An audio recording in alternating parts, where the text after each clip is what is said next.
We got the future burning the past, good and the bad, making it last. We are what I want and I want what I already got. When you come through the room, I know that you know if you fall, I won't be there.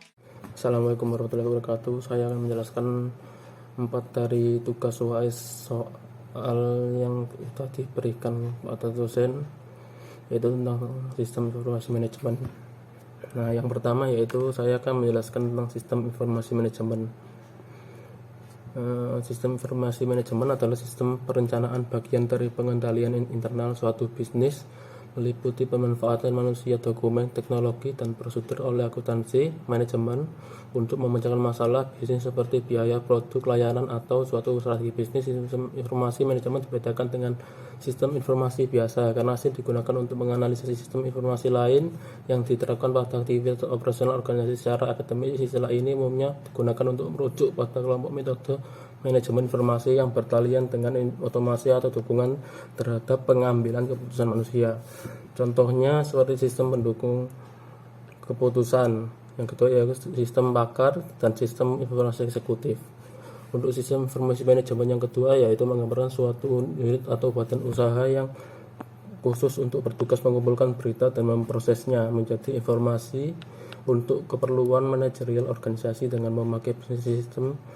Dikatakan memakai prinsip sistem karena berita yang tersebar dalam berbagai bentuk dikumpulkan, disimpan oleh suatu badan yang kemudian dirumuskan menjadi suatu informasi.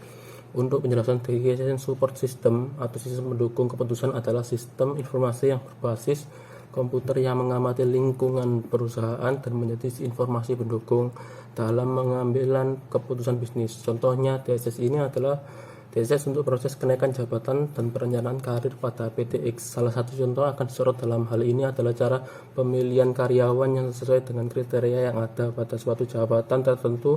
Oleh karena itu diperlukan suatu sistem pendukung untuk keputusan proses profil matchmaking dan analisis gap yang dibuat berdasarkan data-data norma-norma sumber daya manusia yang terdapat pada PTX tadi.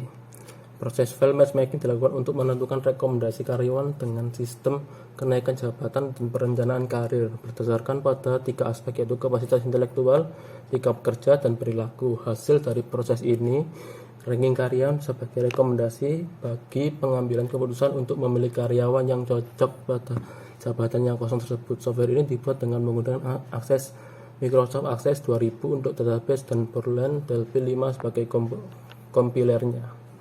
Untuk executive support system ini disebut juga dengan sistem pendukung keputusan, merupakan sebuah sistem yang digunakan oleh para manajer dan eksekutif perusahaan ataupun sebuah organisasi untuk memberikan dukungan terhadap keputusan yang tidak terprogram dalam suatu manajemen strategis.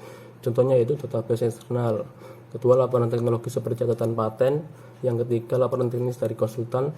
Yang keempat yaitu laporan pasar informasi rahasia tentang persaing. Dan yang ketujuh yaitu peraturan pemerintah. Yang 8 laporan keuangan dan informasi keuangan terkini.